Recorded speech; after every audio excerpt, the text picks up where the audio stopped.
희귀 질환을 앓고 있는 30대 지적장애 1급 여성이 집을 나간 지 일주일째 행방불명이어서 가족들이 애를 태우고 있습니다. 네, CCTV가 그물망처럼 있는 데다가 대낮에도 경비가 삼엄한 청와대 인근 서울 효자동에서 사라진 건데 아직까지도 행적을 찾지 못하고 있습니다. 자세한 이야기 취재기자와 함께 이야기 나눠보도록 하겠습니다. 사회부 나연소 기자와 함께합니다. 자, 나 기자 어서 오세요. 자, 사건이 발생한 지 벌써 일주일째라는데 실종 당시 상황부터 다시 한번 짚어주시죠. 네, 지난달 25일, 지난달이라고 해도 지난주 화요일에 실종이 됐으니까요. 오늘로 꼭 일주일이 됐습니다. 네. 지적장애 1급 진단을 받은 31살 임유나 씨가 서울 효자동 집을 나선 뒤에 종적을 감췄는데요. CCTV 화면으로 같이 실종 직전의 임씨 모습을 좀 보시죠. 네.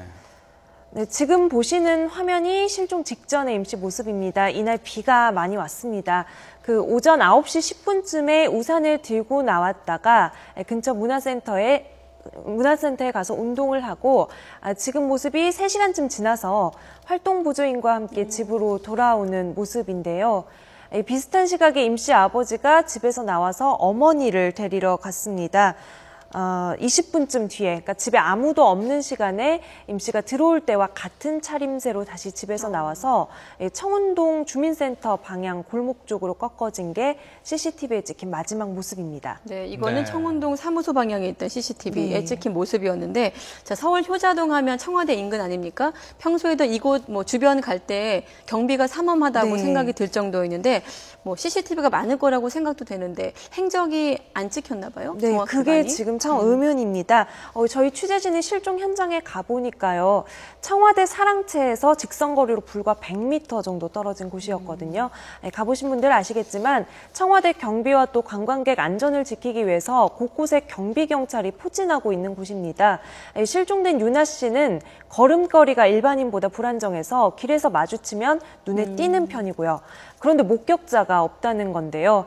또 굳이 청와대 사랑채 방향이 아니어도 집 주변 반경 100m 안에 눈에 띄는 CCTV만 30대 정도가 있었거든요. 그러니까 어느 골목으로 나왔든지 어딘가에는 분명히 찍혔을 법한데 지난 일주일 동안 경찰이 이 CCTV를 여러 차례 돌려봐도 실종된 유나 씨를 찾을 수가 없었습니다. 유나 씨가 집 앞에서 청운동 주민센터 방향으로 접어드는 모습도 어제 발견이 됐거든요. 그러니까 네. 사건 발생 엿새째 만에 가까스로 확인이 된 겁니다. 네.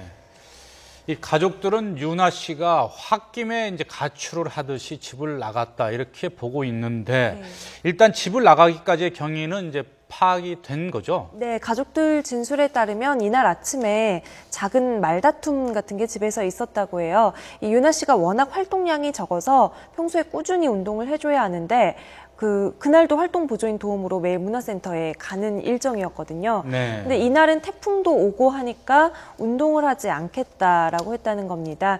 이 일로 어머니가 좀 핀잔을 줬는데 속이 상해서 스스로 집을 나섰던 것으로 가족들이 보고 있습니다. 여벌의 옷가지를 집에서 챙겨가기도 했다고 하는데요. 일단 실종의 발단은 가출로 보이지만 이렇게 오랫동안 연락을 끊은 채 귀가하지 않을 이유가 없어서 가족들은 혹시나 나쁜 일을 당한 건 아닐까 노심초사하고 있습니다. 유나 씨가 이전에도 한 차례 집을 나간 적은 있지만 네. 이게 이미 5, 6년 전의 일이고 당시에는 이틀 만에 연락이 닿아서 집으로 돌아왔었다고 합니다. 네. 네. 지금 시청자 여러분도 잠시 뒤에 수배 전단 얘기할 때도 네. 얘기할 기회가 있겠습니다만은 지금 저희 뒤에 있는 사진도 참고하시면서 혹시 제보하실 일이 있으면 이따 네. 소개를 해주시고요. 자, 지적 장애 1급이면 아무래도 좀 중증 장애인에 속하는 거 아닙니까? 가족들 걱정이 이만저만이 아닐 것 같은데 게다가 또 희귀 질환도 앓고 있다면서요? 네, 일단 이 지적장애라는 게 1급, 2급, 3급 이렇게 나눠지는데 1급이 가장 중증도 장애 등급입니다. 정신연령이 어린아이 정도라고 보는 게 일반적인데요. 혼자서는 좀 일상생활이라든지 사회생활 적응하는 데 어려움이 있어서 지속적으로 타인의 도움이 필요합니다. 유나 씨가 말씀하신 것처럼 희귀 질환을 또 앓고 있어요. 페닐케톤요증이라고 해서 이 단백질 분해가 되지 않아서 신경 전달 물질을 생성할 수 없는 병이라고 합니다. 국내 환자가 200여 명에 불과하다고 알려져 있는데요. 이 처방약을 먹지 않으면 몸에 경련이 오거나 마비가 되는 증상이 나타난다고 합니다. 그래서 지금 집을 나가 있는 동안 약 복용을 계속 못하고 있는 상태이기 때문에 가족들 걱정이 이만저만이 아닙니다. 이 유나 씨가 이렇게 장애와 희귀 질환이랑 싸우면서도 미술의 재능을 보여서 언론 매체에 몇 차례 소개가 되기도 했습니다. 예.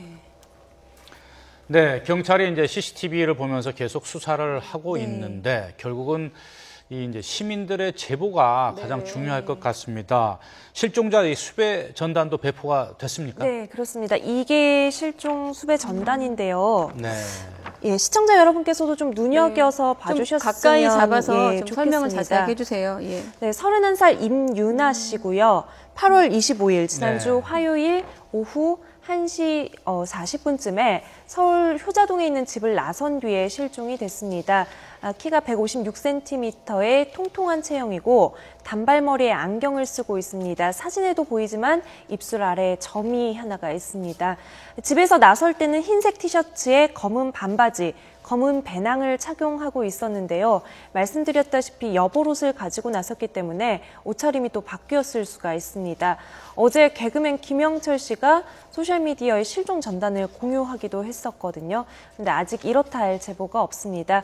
유나 씨를 목격하셨거나 소재를 알고 계신 분은 서울 종로경찰서 또는 국번 없이 112 아니면 저희 YTN 사회부로 제보 전화를 주셔도 되겠습니다. 네. 우리 나 기자가 지적한 대로 이제 시민들의 좀 제보가 있길 바라고 하루빨리 그 임유나 씨 집으로 네. 돌아오길 좀 바라겠습니다. 지금까지 사회부 나연수 기자였습니다. 수고했습니다.